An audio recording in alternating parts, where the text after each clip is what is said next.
What if Christopher Columbus, having sailed to America in 1492, had discovered Chinese pagodas? Imagine, instead of caravels with Spanish flags, the huge junks of Admiral Zheng He appear on the horizon. And the first Europeans in the New World are Chinese sailors who decided 70 years before Columbus, why not sail to the west? It's funny to imagine Columbus arriving in the Caribbean, taking out his map and muttering, "This is definitely India. But why is everyone here eating rice with sticks?"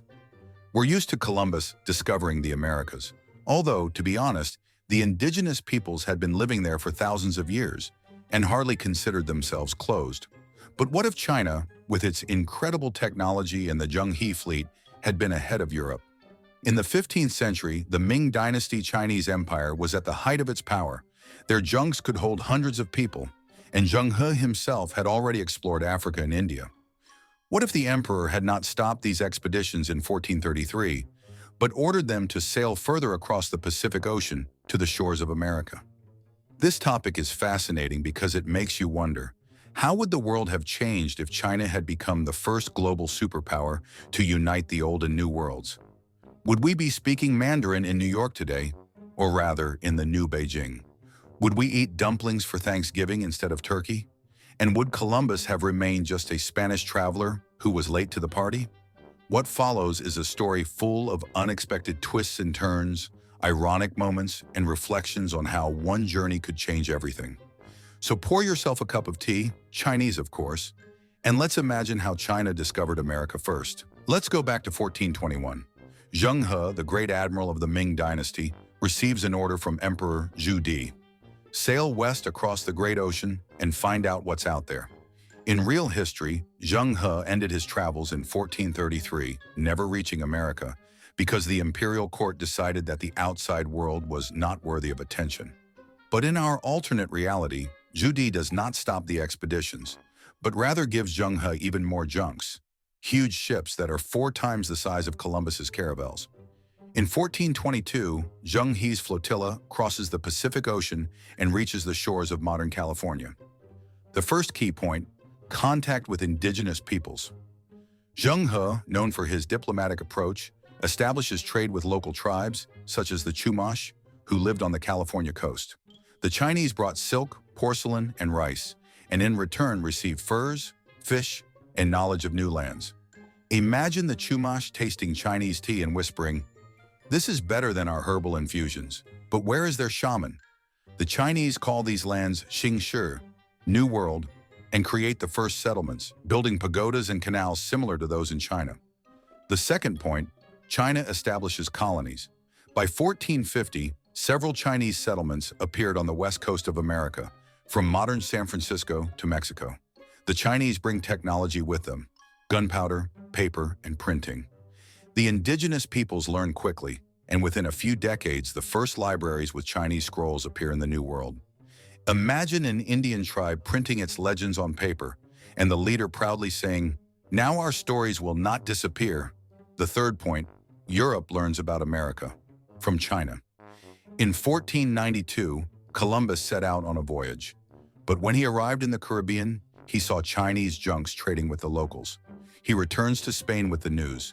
There is someone there already. Europeans are forced to cooperate with China to gain access to the New World. Spain and Portugal send embassies to the Ming Emperor, begging for permission to trade. Imagine Ferdinand of Aragon writing a letter. "Your Majesty, we have brought you wine. Give us at least some gold from the New World." How does this affect the world? First, China is becoming a global superpower.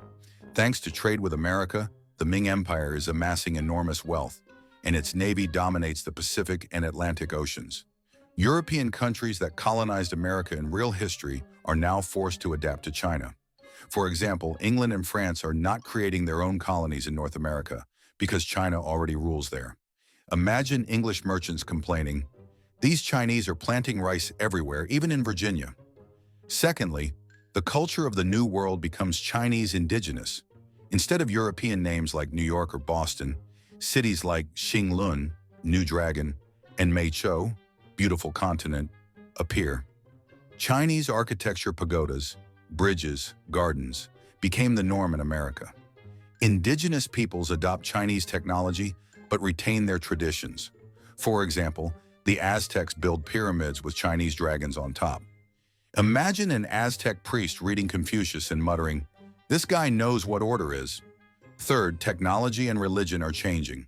China brings printing and gunpowder to the New World before Europe. By the 16th century, the first universities teaching Chinese philosophy and mathematics appeared in America. Christianity, which in real history spread through European colonization, is inferior to Buddhism and Taoism here. Imagine the Incas praying in a Buddhist temple and joking, "This Buddha is like our sun god, only calmer." How does this affect our time? Europe does not become the center of the world, as in real history.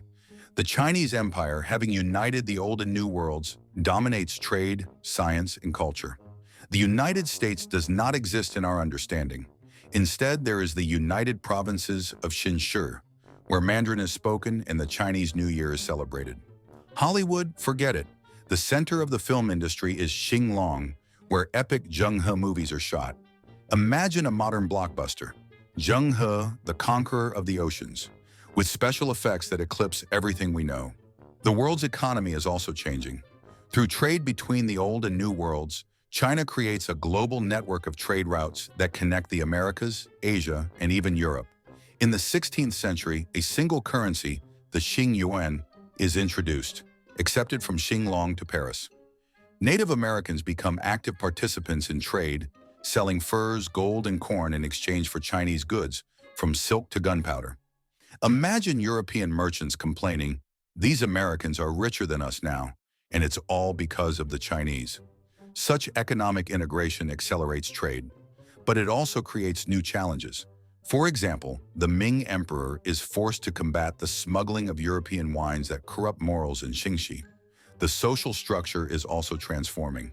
The Chinese examination system for officials, which in real history operated only in China, is spreading to the New World. In the 17th century, schools were opened in Xingxi, where Native Americans learned Chinese, mathematics, and Confucian principles to become administrators. This created a new elite, a mixed society that combined Chinese and indigenous traditions. Imagine an Inca descendant taking the civil service exam and boasting, "I'm the first in my family to hold a position," and a Mandarin accent. But it also created tension. Some Native American tribes protested against sinicization, demanding that their traditions be preserved. The political landscape was also different. Without European colonization, Native Americans retained their identity but integrated into Chinese culture. European-style democracy did not develop, but the world lived according to Confucian principles: harmony, order, and respect for elders. Perhaps we would have avoided world wars because China avoided major conflicts. But wouldn't that world have too many rules? Imagine a modern New York where everyone wears silk robes and eats noodles instead of burgers. So what do we have in a world where China discovered America first? The New World becomes part of the Ming Empire, with pagodas instead of skyscrapers, Mandarin spoken everywhere, and Chinese New Year instead of Thanksgiving. Europe, which historically dominated America, plays second fiddle to China, begging for trade. Technology flourishes earlier. Printing and gunpowder transform the New World in the 15th century, and Buddhism and Taoism become major religions. The United Provinces of Xingxi are a new superpower, where everyone eats rice with chopsticks and makes blockbusters about Zheng He. Imagine, instead of the Statue of Liberty, there is a huge statue of Confucius, greeting everyone at the port of Xinlong. This story makes you think, how could one trip change everything?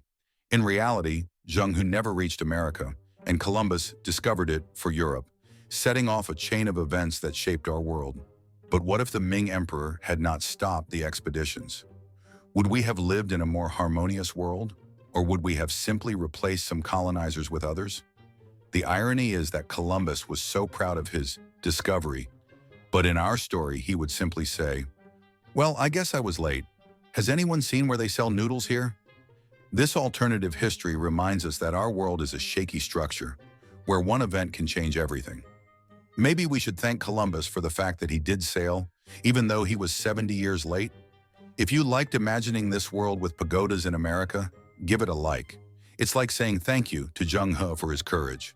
Subscribe to not miss new stories about how history could turn around. Write in the comments what you would add to this Chinese-American world.